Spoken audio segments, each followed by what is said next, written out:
किया था बाबा साहब ने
भैया बहने और मैं ये मेरी जितनी माता बहने इनके लिए लिखा है, तुमने भारत की सब नारी शोषित पीड़ित दलित उभारी।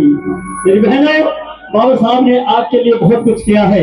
आज आप सम्मान के साथ बैठी हैं, ये केवल और केवल बाबा साहब की देन है। धन्यवाद।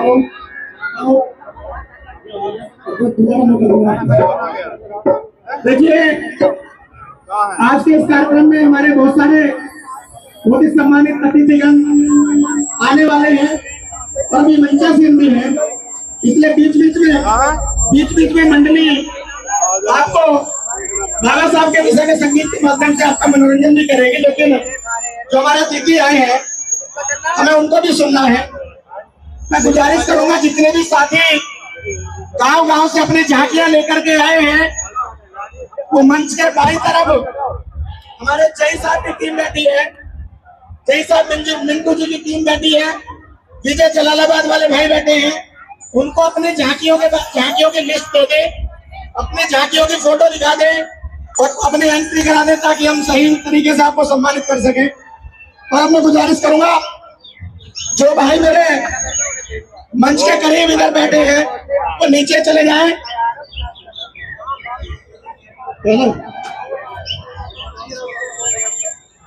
साथियों, मंच पर आसीन आज के इस कार्यक्रम की अध्यक्षता कर रहे डॉक्टर बी.आर. अम्बेडकर विकास एवं समाज कल्याण समिति के हमारे अध्यक्ष जी श्री रामकिशन प्रधान जी, मंच पर आसीन हमारे आज के चीफ गेस्ट बहुत ही सम्मानित पूर्व विधायक, वर्तमान में उनकी पत्नी चेयरमैन है श्रीमती छम्मी चौधरी जी, श्री वहाब चौधरी जी हमारे बीच में उपस्थित हैं।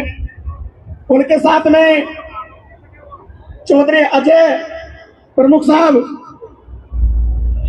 राष्ट्रीय लोकदल के वरिष्ठ नेता हैं, बहुत ही अच्छे समाज सेवी हमारे बीच में मंच पर मौजूद है। और डॉक्टर सतीश प्रकाश जी मेरठ कॉलेज मेरठ के प्रोफेसर हैं, जिनको कई बार आप टीवी चैनलों में भी देखते होंगे। टीवी चैनल के माध्यम से जगह जगह जाकर भी परम पूज्य बाबा साहब के विचारों को जन जन तक पहुंचाने का कार्य डॉक्टर साहब कर रहे हैं। सौभाग्य की बात है कि हमारे मंच पर आज वो विराजमान है, उनको भी हमें सुनना है। हमारे बहुत ही सम्मानित श्री कबीर साहब के विचारों का जन जन तक प्रचार प्रसार करने वाले गुरुजी अमलदास महाराज जी बीच बीच में हमारे बीच में आते रहते हैं, वो भी आज हमारे मंच पर विराजमान हैं। और नगर पालिका मुरादनगर में हमारे सम्मानित सभासद भाई सलीम मलिक जी, शहजाद चौधरी जी और कई सारे साथी जो अभी आए हैं मंच पर आसीन हैं, श्री लाल सिंह वर्मा जी और चौधरी साहब हमारे चौधरी वीर सिंह जी सलेमाबाद वाले भी हमारे मंच पर आसीन हैं। मैं उनका भी स्वागत और सम्मान करता हूं। हमारे बहुत ही सम्मानित हमारे साथी पीडब्ल्यूडी विभाग में चीफ इंजीनियर हैं सुनील सागर जी, वो आ चुके हैं। मैं गुजारिश करूंगा अपने साथियों से उनको मंच पर लेकर के आए। भाई श्री सुनील सागर जी,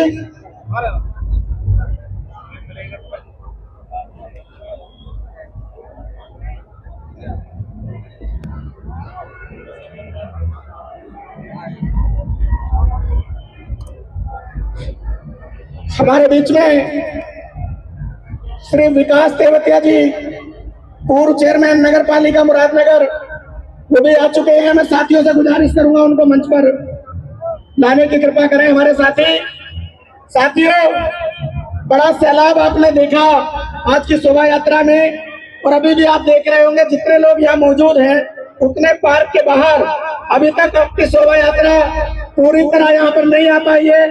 अभी पीछे के इंटर कॉलेज से पीछे है, बहुत पब्लिक आपके बीच में आने वाली है। सम्मानित साथियों, सभी साथी अपना कीमती समय निकाल कर आ जाए हैं। सभी 1 घंटा यह मंच पर बैठे वरिष्ठ साथियों के मुख्य अतिथियों के विचार सुनेंगे। मैं उम्मीद करूंगा कि आप ऐसे ही मन लगाकर प्रोग्राम में साथ देंगे। अब इसी कड़ी में मैं बुलाना चाहूंगा मेन स्ट्रीम पर मनुवादियों की मेन स्ट्रीम मीडिया पर चैनल पर बैठकर डिबेट में बैठे मनुवादियों की आंख में आंख डालकर हमारे हितों की बात रखने वाले कोई दूसरा नहीं है कोई खास। दूरी नाप लो धरती से आकाश। हम स्वागत करते हैं हमारे बीच पहुंचे प्रोफेसर डॉक्टर सतीश प्रकाश। जोरदार तालियों के साथ प्रोफेसर साहब का स्वागत करें। जोरदार तालियां। जय भीम।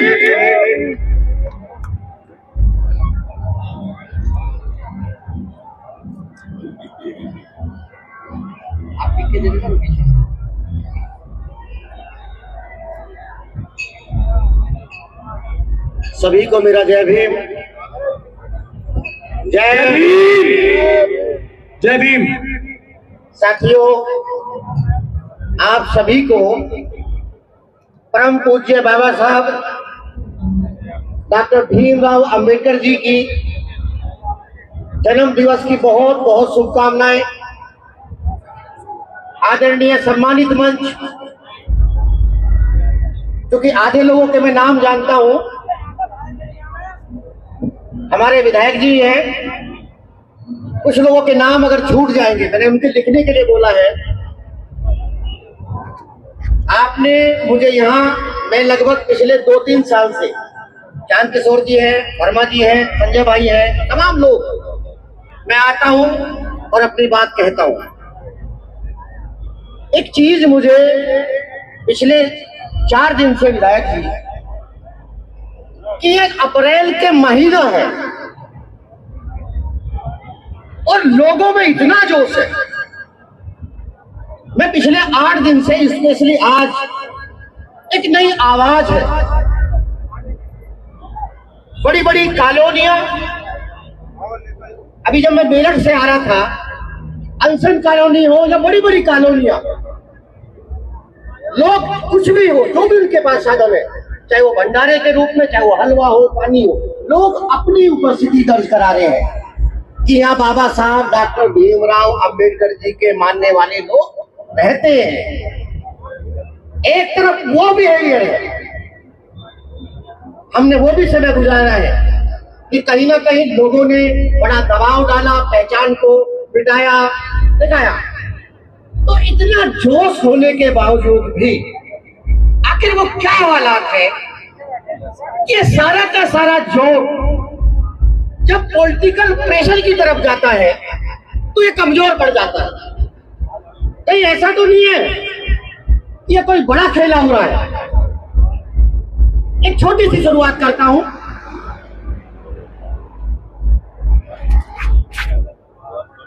मैं मुगल की बात नहीं करता, मैं आर्यंस की बात करता हूं।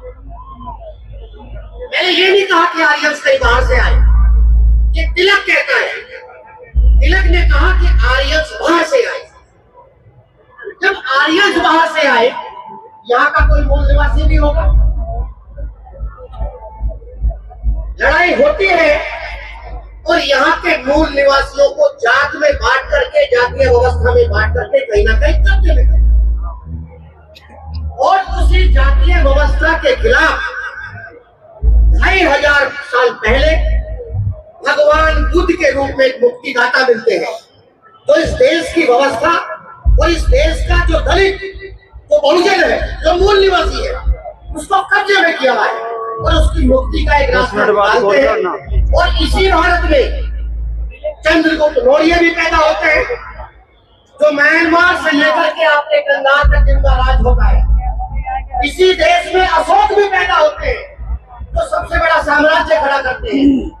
इसी देश में तमाम वो दलितों के बहुत सारे लोग पैदा होते हैं, दलितों का एक साम्राज्य पैदा होता है।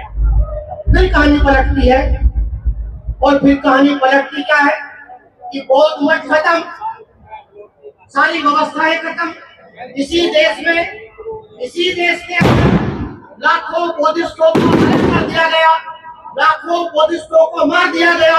जो तमाम बौद्ध मठ थे, ये बौद्ध मठ की बात मैं इसलिए कह रहा हूँ कि इसी भारत के अंदर इस देश का दलित, इस देश का बुद्ध अपनी धार्मिक पहचान की लड़ाई लड़ रहा है।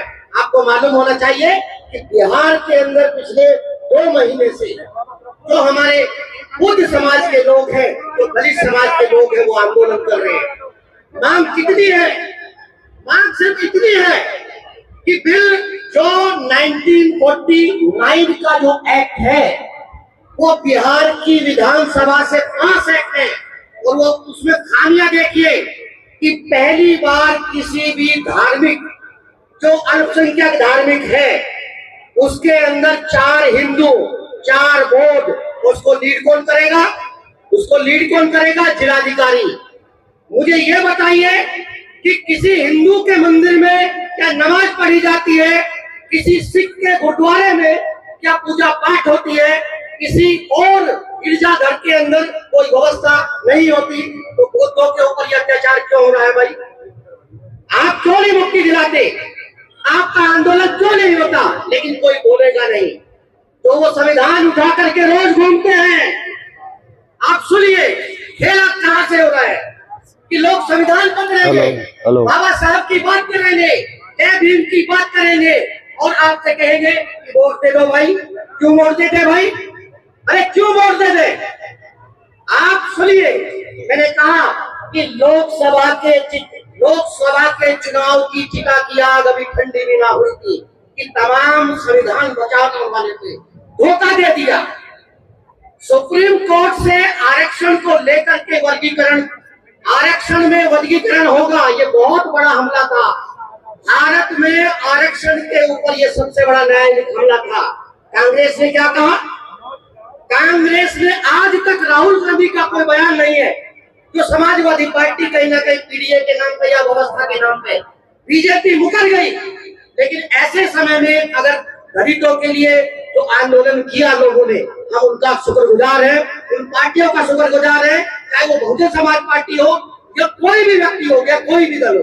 देखिए, आपको जानबूझ करके कैद किया जा रहा है, आपको वही बुद्ध के जमाने में पहुंचाया जा रहा है, आपको बताया जा रहा है कि आपका अस्तित्व खत्म हो जाएगा, आपका आरक्षण खत्म हो जाएगा। मुझे एक बात का जवाब दो कि अगर पूरी दुनिया ये मान रही है, पूरी दुनिया में बाबा साहब के फॉलोवर, मैं भारत की बात नहीं कर रहा हूँ, मैं पूरी दुनिया की बात कर रहा हूँ कि पूरी दुनिया में अगर अम्बेडकरवाद या अम्बेडकर विचारधारा अगर बहुत तेजी से बढ़ रही है तो अम्बेडकर विचारधारा को मानने वाले लोग कैसे पीछे हो सकते हैं? कहीं ये खेला तो नहीं है, कहीं आपको ये नशा तो नहीं दिया जा रहा, कहीं आपको भटकाया तो नहीं जा रहा, क्योंकि ये भी सच है पूरी दुनिया में ये भी एक शोध का विषय है। ये भी एक शोध का विषय है कि एक भूखा नंगा तिरस्कृत दलित इस देश की मुख्य धारा में जिन जिन क्षेत्रों में उसको मौका मिला वो कहीं ना कहीं परचम लहरा रहा है। इस देश का अगर चांद अभियान होता है तो वहां वैज्ञानिक जो साउथ के हैं वो भी कहीं ना कहीं दलित है। इस देश में अगर कोई डॉक्टर होता है, इंजीनियर होता है, पूरी व्यवस्था होती है, वहां एक दलित होता है। तो अगर ऐसी व्यवस्था में कई लोग आपको डर तो नहीं दिखा रहे, कई लोग आपको भटका तो नहीं रहे, क्योंकि ये देश बदलेगा, ये देश बदलेगा। इस देश की व्यवस्था बदलने वाली है, इस देश की व्यवस्था परिवर्तित होने वाली है। इस देश के दलितों का भविष्य क्या होगा? अगले 50 साल बाद भारत की व्यवस्था क्या होगी? भारत की व्यवस्था बदल चुकी होगी। अब ये लड़ाई डंडों का युद्ध नहीं है, ना ये परमाणु बम का युद्ध है, अब ये एआई का युद्ध है। आधुनिक टेक्नोलॉजी से इस देश के दलितों को अपने आप को रूबरू करना पड़ेगा। अगर भारत विकसित होगा तो बिना 25% आबादी को देश की मुख्य धारा से जोड़े हुए ये भारत कभी भी विकसित हो नहीं सकता। अगर ये आप सुनिए, एक छोटी सी लाइन कहता हूं कि सामाजिकता की कच्ची सड़क पर विकास की गाड़ी दौड़ नहीं सकती, चाहे उसमें आप 5 ट्रिलियन हॉर्स पावर का इंजन लगा दो या 1 हॉर्स पावर का इंजन लगा दो। ये मान लीजिए, बिना दलितों को इस देश की मुख्य धारा में जोड़े हुए ये देश आगे नहीं बढ़ सकता। चाइना इसका सीधा उदाहरण है। अभी जो लोग कहते हैं ना एक बच्चा, आपको मालूम है वो क्या कर रहे हैं? दुनिया में किसी भी राष्ट्र के पास अगर प्राकृतिक संसाधनों से बड़ा अगर कोई संसाधन है तो उसकी आबादी है। मानव संसाधन सबसे बड़ा होता है। ये चाइना ने करके दिखाया। चाइना ने अपने मानव संसाधन का बेहतर उपयोग किया और वो बेहतर उपयोग का परिणाम यह है कि आज चाइना दुनिया की बड़ी इकोनॉमी है। ट्रंप को कहीं ना कहीं युद्ध लड़ना पड़ रहा है। मेरा मानना सीधा ये कहना है कि इस देश के दलितों को अपनी क्षमताओं को पहचानना पड़ेगा। उसका क्या राजनीतिक एजेंडा है उसको पहचानना पड़ेगा। मैं किसी के लिए वोट नहीं मांग रहा हूँ, लेकिन आपको ये मानना पड़ेगा इस देश की व्यवस्था में शामिल होने के लिए एजुकेशन, आधुनिक एजुकेशन, टेक्नोलॉजी, व्यवस्था। और एक छोटी सी बात के साथ एक आखिरी बात खत्म करूंगा। आपको मालूम है कि बाबा साहब ने आपसे कहा कि आप एजुकेशन ले लो। बाबा साहब डॉक्टर भीमराव अंबेडकर जी ने इस देश के दलितों से एक अपील और भी की कि ये देश राजनीतिक रूप से आजाद हो रहा है।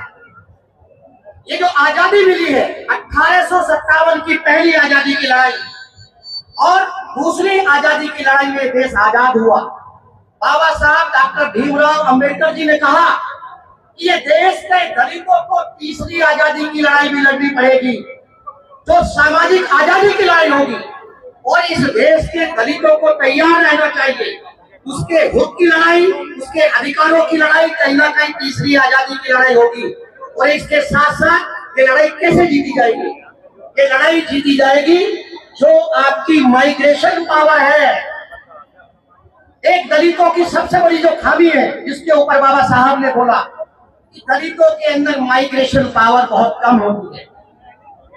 वो माइग्रेट उसके कारण हो सकते हैं क्योंकि उसके पास साधन नहीं है। उसको लगता है कि अगर वो यहाँ से माइग्रेट होकर के यहाँ जाएगा, उसको डर लगता है, लेकिन इसी डर का फायदा दूसरे लोग उठाते हैं। आपको मालूम है, दुनिया का कोई भी किसी भी आबादी का डाटा निकालिए, अगर यूरोप छोटा सा है, वहां के लोग माइग्रेट करें, चाहे वो समुद्र के रास्ते गए, चाहे वो जंगल के रास्ते गए, अगर आप यूरोप में माइग्रेशन, अगर अरब के लोग पूरी दुनिया में फैले, अगर पंजाब में आप देखेंगे, पंजाब में आपको मालूम है कि भारत में सबसे ज्यादा माइग्रेट करने वाला पंजाबी है। वो कनाडा चला गया, वो अमेरिका चला गया, वो ब्रिटेन चला गया, वो बड़ा प्रोग्रेसिव है। अब इस देश के दलितों को माइग्रेट करना पड़ेगा। मारवाड़ी देखो ना, मारवाड़ी कितना सा है, कितना सा मारवाड़ी है, लेकिन वही मारवाड़ी इतना चालाक है कि वो आपके नॉर्थ ईस्ट में भी जाकर के व्यापार करेगा, वो कश्मीर में भी जाकर के व्यापार करेगा, वो पहाड़ पे भी जाकर के व्यापार करेगा, उसकी दुकान है। इस देश के दलितों को जो प्राकृतिक संसाधन है उनका बेहतर मैनेजमेंट करना है, इस देश की व्यवस्था में शामिल होने के लिए। क्योंकि मुझे ये लगता है, ये मैं दावे के साथ कह सकता हूँ, 1000% दावे के साथ कह सकता हूँ, इस देश का दलित मूवमेंट क्या होगा ये तो मुझे मालूम नहीं, लेकिन इस देश में अगले 10 से 15 साल में इस देश की व्यवस्था के ऊपर दलित कहीं ना कहीं काबिज होगा, ये मेरा ऐसा विश्वास है। इसी के साथ जय भीम, जय भारत। बहुत बहुत धन्यवाद डॉक्टर सतीश प्रकाश जी। मैं एक मन रहा, क्योंकि मंच हमेशा सस्ता है। जी जी जी। एक मुझे एक छोटी सी बात आई कि माली वही अच्छा, कि जिसकी बगिया में हर तरह का फूल। अगर माली को सिर्फ गेंदा पसंद है और वो गुलाब को फेंक दे, ये भी गलत है।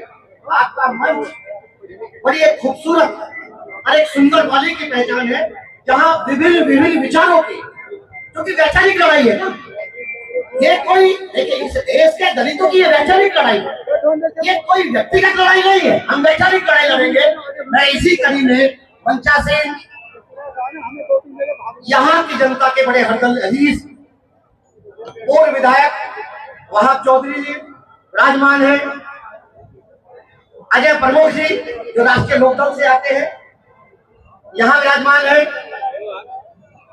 किशन प्रधान जी जो इस सभा की अध्यक्षता कर रहे हैं, लाल सिंह वर्मा जी, चंद किशोर जी, मनोज भारती जी, संजय जी और तमाम लोग, मैं आपका दिल से शुक्रगुजार हूँ कि आपने मुझे यहाँ इस कार्यक्रम का हिस्सा बनने का मौका मिला। इसी के साथ जय भीम, जय भारत। और इस माफी के साथ एक तो जगह और जाना है सर, थोड़ा सा जाऊंगा। जय भीम। धन्यवाद डॉक्टर साहब, आपने इस दिन इतने कीमती समय निकालकर आप हमारे प्रोग्राम में पहुंचे, आपका बहुत बहुत धन्यवाद, दिल की गहराई से शुक्रिया। साथियों, प्रोफेसर साहब का सम्मान करने के लिए मैं आमंत्रित करूंगा डॉक्टर बी.आर. अम्बेडकर विकास एवं समाज कल्याण समिति के अध्यक्ष रामकृष्ण प्रधान जी, डॉक्टर बी.आर. अम्बेडकर जन्मोत्सव समिति के अध्यक्ष भाई मनोज भारती जी, लोकेश एडवोकेट जी, भाई बबली जाटव जी, भाई विजय जलालाबाद जी, महेश मुखिया जी, मुकेश बड़का जी, सारे साथी आकर के सम्मान प्रतीक देकर डॉक्टर सतीश प्रकाश जी का सम्मान करेंगे।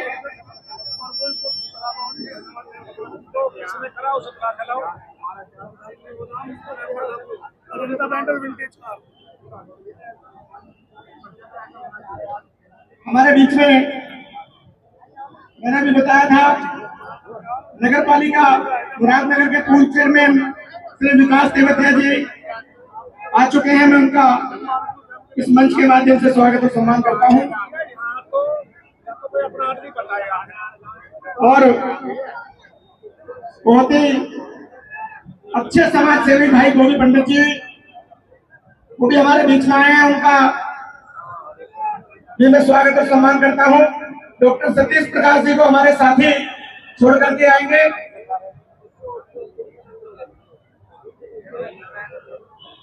और श्री अमरीश त्यागी जी हमारे बीच में आए हैं, उनका भी मैं स्वागत और सम्मान करता हूं।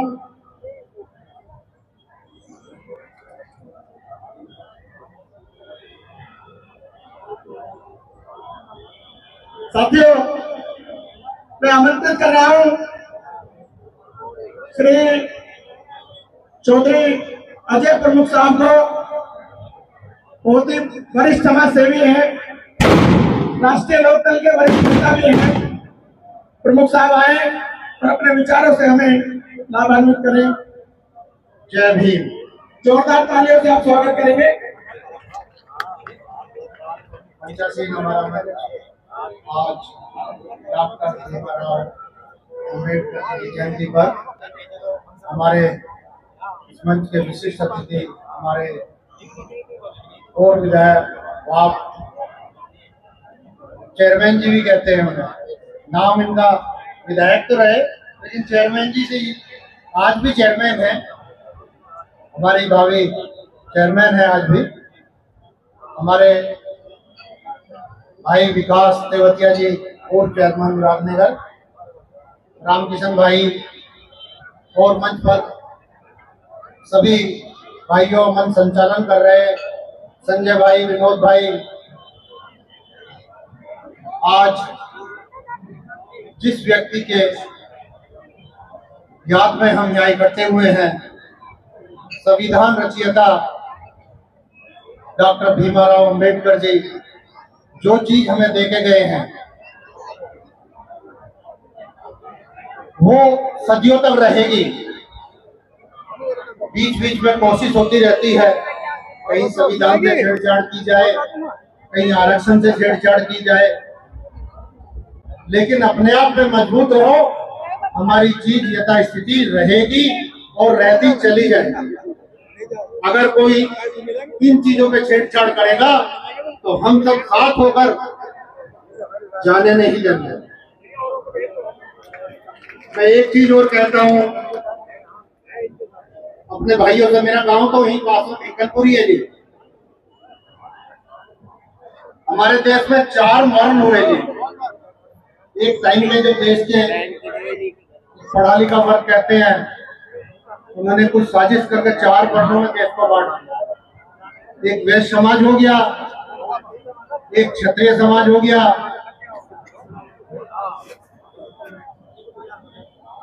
एक ब्राह्मण समाज हो गया और एक समाज शूद्र हो गया। मैं भी एक समाज से आता हूं, मैं बरादरी से जाट हूं जी। मैं अपनी बात बताता हूं, यहाँ तेवतिया जी भी बैठे हैं। क्षेत्रीय तो हम है नहीं जी, क्योंकि क्षेत्रीय मानते नहीं हमें, तो हम भी शूद्री है जी। और आपकी लड़ाई में कंधे से कंधा मिला के साथ है जी। जो आपको चाहिए हमें भी चाहिए, इस चीज में बदलाव होने नहीं देंगे जी। गहनता से इस चीज पे विचार करना, तो भैया इनसे बचना है। मेरा तो यही कहना है, अपने आप में संगठित रहो, इकट्ठे रहो, मजबूत रहो। जब भी हमारे सहयोग की जब भी जरूरत होगी, हम आपके बीच में कंधे से कंधा मिलाकर खड़े रहेंगे। जय भीम। देखिए, प्रमुख साहब ने बहुत ही सूक्ष्म में अपनी बात कही थी और वास्तव में प्रमुख साहब का नेचर इसी तरीके का है। हमेशा वो समाज की सेवा में कोई भी किसी भी प्रकार की समस्या लेकर उनके पास चला जाए तो वो खड़े रहते हैं सबके साथ। धन्यवाद करता हूँ साहब को। और मैं साथियों से सम्मान के लिए बोलूंगा, रूप किशोर प्रधान जी आए, रूप किशोर प्रधान जी, ओमवीर गौतम जी और महेश मुखिया जी, सारे साथी आए। मुकेश बड़का जी प्रमुख साहब को सम्मानित करें। और मनोहर लाल साहेब भी आ जाए।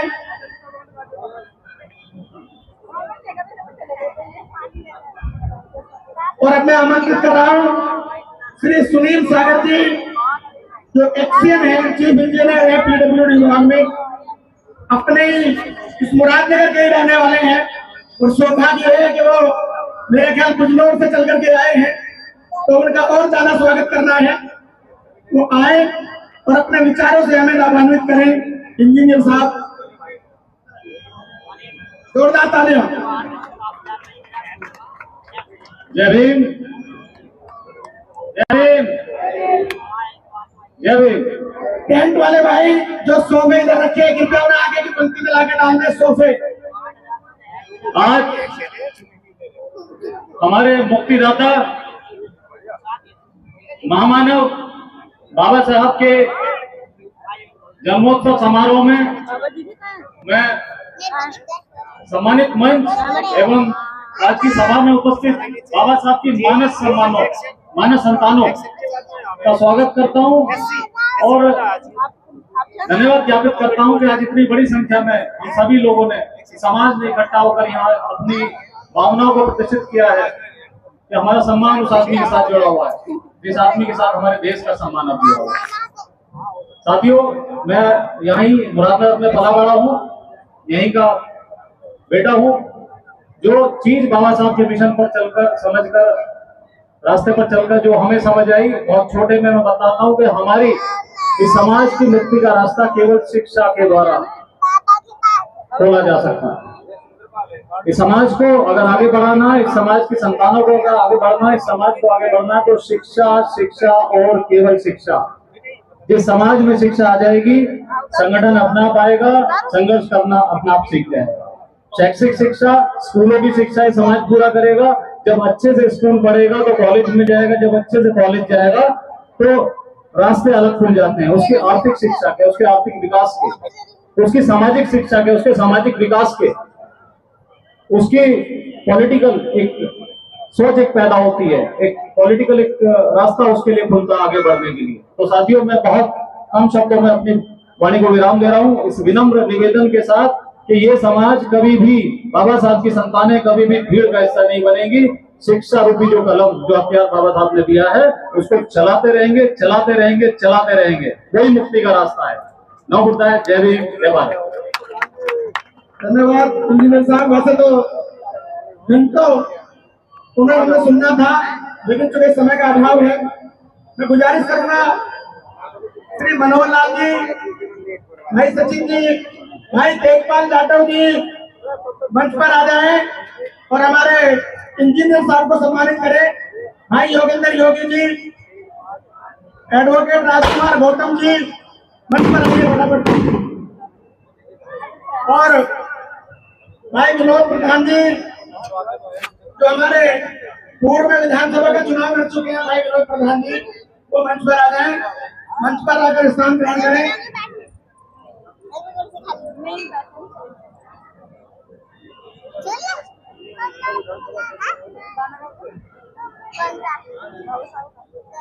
और अब मैं आमंत्रित करूंगा मुरादनगर नगर पालिका के पूर्व चेयरमैन, व्यवहार के धनी, आप सबके देखे भाले परखे चहेते श्री विकास तेवतिया जी आए और अपने विचारों से हमें संबोधित करें।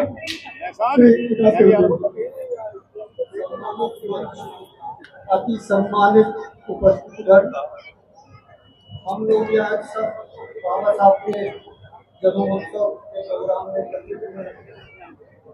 मुझे बहुत खुशी है कि मुझे बुलाया गया। बीच बीच में ये लोग कभी बुला लेते और कभी नहीं बुलाते, भूल भी जाते। हर बार पहले जब मैं चेयरमैन था तो 5 साल तक बुलाते रहे, बीच में फिर भूल गए। अब इस बार याद आई तो मुझे बुला गए, लेकिन मेरा मन रहता है कि मैं हमेशा हर साल प्रोग्राम में यहाँ सम्मिलित हूँ और मैं भी आप लोगों के बीच में अपनी राय रखूँ और आप लोगों से कुछ सीखूँ और कुछ अगर थोड़ा बहुत ज्ञान मुझे है तो मैं भी कुछ आप लोगों को अपनी वाणी से, अपने ज्ञान से आप लोगों को मार्गदर्शन कर पाऊँ, ऐसी उम्मीद करता हूँ। बहुत सारे लोग मेरे से पहले पता है कि हम ये होने नहीं देंगे, हम ये ऐसा करने नहीं देंगे, हम ऐसा करेंगे या ऐसा ना करें, बहुत सारी राय देके गए। मेरी समझ में सिर्फ एक ही बात आती है, जैसे जो इंजीनियर साहब कहते गए, किसी भी समाज को, किसी भी बिरादरी को अगर आगे बढ़ना है, आगे जाना है, तो उसे सिर्फ और सिर्फ 2-3 चीजों का ही ध्यान रखना है। अगर वो 2-3 चीजें उनका परिवार, वो लोग सब मिलकर संगठित होकर नियम से करें, एक शिक्षित होने का कार्य करें, बच्चों को शिक्षित करें, बच्चों को शिक्षा की तरफ लेके जाएं, उनका मार्गदर्शन ऐसा करें कि जो बच्चे जो है स्कूल जाने से डरे ना और स्कूल जाएं और आगे बढ़े, पढ़े लिखे, तो मुझे लगता है कि रास्ता खुलेगा किसी भी समाज का। वो समाज तरक्की करेगा, वो समाज आगे बढ़ेगा। समय जरूर लगेगा, शिक्षित होने में समय लगता है। जब शिक्षित समाज हो जाएगा, समाज के लोग शिक्षित हो जाएंगे, तो मुझे लगता है समय जरूर लगेगा, लेकिन वो समाज सदा के लिए आगे बढ़ जाएगा, तरक्की कर जाएगा। दूसरी बात, जो बाबा साहब ने भी नारा दिया था कि शिक्षित हो, संगठित रहो और परिश्रम करो, संघर्ष करो। ये 3 ही चीजों पे अगर कोई भी समाज कर लेगा, मान लेगा और उस बातों को जो है लेके चलेगा, तो किसी भी समाज को कोई भी व्यक्ति आगे बढ़ने से रोक नहीं सकता है किसी भी सूरत में। हम लोगों को इतना देखना है कि हमें अपने विवेक से ये तीनों चीजें, तीनों बातें माननी है और इन पे अमल करना है। इन पे अगर हमने ईमानदारी से अमल कर लिया, विश्वास मानिए, ना तो किसी से झगड़ने की जरूरत पड़ेगी, ना कुछ बदलने की जरूरत पड़ेगी और ना कुछ बदलवाने की जरूरत पड़ेगी। आप जहाँ खड़े होंगे वहीं से सब आपके पीछे चलेंगे, क्योंकि आप अपने आप में इतने मजबूत होकर उभरोगे। आपके बच्चे ऐसे पदों पे जाके बैठेंगे कि उनको सब फॉलो करेंगे, उनके पीछे सब चलेंगे। बस इतनी ही 3 बातें बाबा साहब की मान लीजिए। कोई भी समाज मान लेगा, अपनी कोई भी व्यक्ति अपने घर में भी मान लेगा, अपने ऊपर भी लागू कर लेगा, तो विश्वास मानेगा, उस घर को, उस परिवार को बढ़ने से कोई रोक नहीं सकता है। इसी के साथ मैं अपनी वाणी को विराम देता हूँ। जय भीम, जय भारत। धन्यवाद चेयरमैन साहब। चेयरमैन साहब ने बहुत ही अच्छे शब्दों से हमें संबोधित किया। परम पूज्य बाबा साहब डॉक्टर BR अम्बेडकर जी की 134वीं जयंती की आप सभी को बहुत बहुत शुभकामनाएं देता हूं और मंचासीन तमाम साथियों का पुनः स्वागत और सम्मान करता हूं। गुजारिश करूंगा अपने साथियों से, भाई मनोज ठेकेदार जी, एडवोकेट राजकुमार गौतम जी, भाई नरेश पत्रकार जी और भाई देवेंद्र प्रधान जी, नितिन मनोली जी, सारे साथी आए और चेयरमैन साहब विजय जलालाबाद जी आए दोबारा से भैया।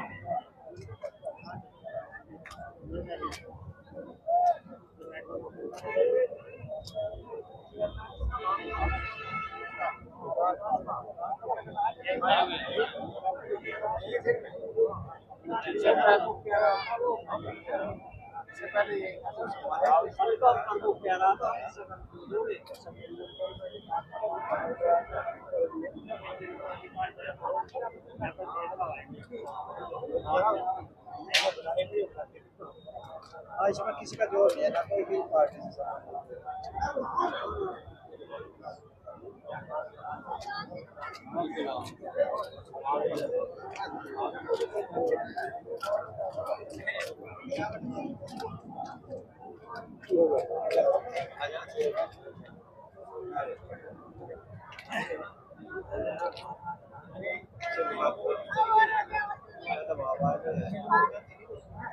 सम्मानित साथियों, आज अम्बेडकर जन्मोत्सव समिति के हमारे अध्यक्ष भाई मनोज भारती जी और उनके साथ पूरी टीम ने इतने खूबसूरत प्रोग्राम, इतना आयोजन और क्षेत्र की जनता ने भारी संख्या में जो जन सैलाब उमड़ा है उसे दिखा दिया है।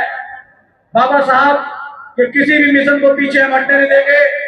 इसी कड़ी में मैं निवेदन करूंगा, जैसे कल थे वैसे हैं आज। नेक इंसाफ छवि मुस्लिम आवाज आज जिनके जन्मदिन, जिनका जन्मदिन बना रहे हैं, और गा रहे हैं आरती। हाँ, बताओ। मिशन उत्सव समिति हेलो। के अध्यक्ष है भाई मनोज भारती, वो आए और अपने विचार रखें। मनोज भारती जी। चल रहा, मैं देख लूँ एक बार। धन्यवाद संजय भाई, धन्यवाद डॉक्टर अभी साहब। बंद कर दो, थोड़ी देर में करूँ। आदरणीय अध्यक्ष जी इजाजत। अच्छा चलने दो, जैसे- थोड़ी देर है कर दूंगा। हमारे विधायक, पूर्व विधायक बाग चौधरी वहीं बैठा जी, हुआ हूँ मैं, वहीं हूँ। रामकिशन प्रधान जी, साहेब अमरदास जी गुरु जी, और जो भी हमारे बड़े भाई गोभी पंडित जी बैठे हैं, उनका निमंत्रण मैं खुद देने गया लेकिन मिले नहीं थे, फिर भी आए मेरे फोन पे। धन्यवाद साथियों।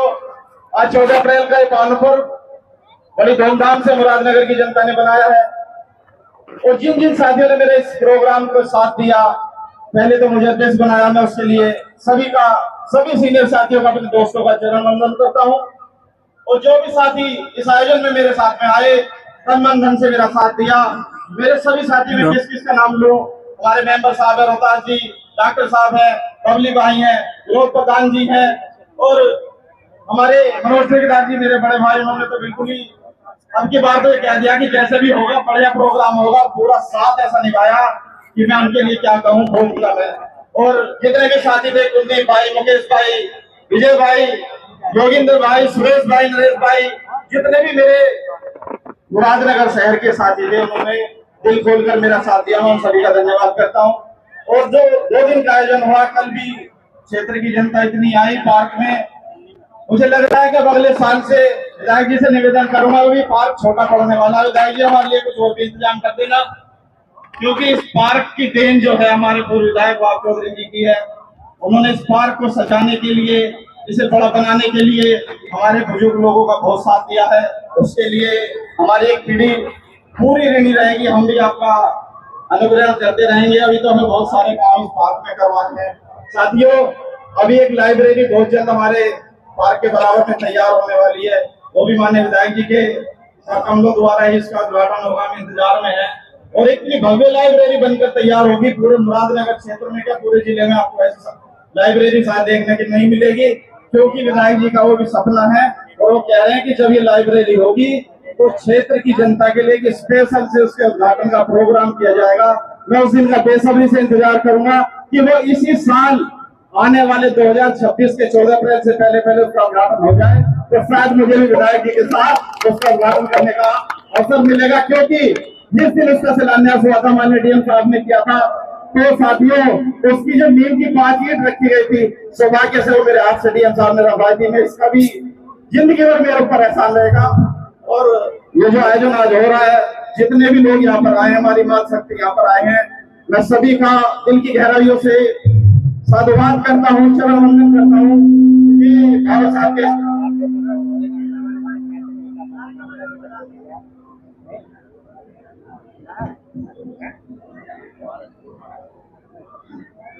हेलो।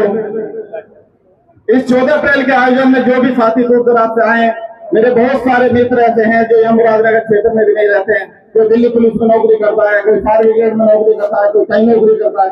उन लोगों ने ऑनलाइन अपना सहयोग दिया और वो कल आए भी थे बहुत सारे मेरे साथी, मैं उन सभी का धन्यवाद करता हूँ। यहाँ पर भी नहीं है, और जितने भी साथी जिनका मैं नाम नहीं ले सकता हूँ, उन सभी ने इस आयोजन में मेरा दिल से साथ दिया।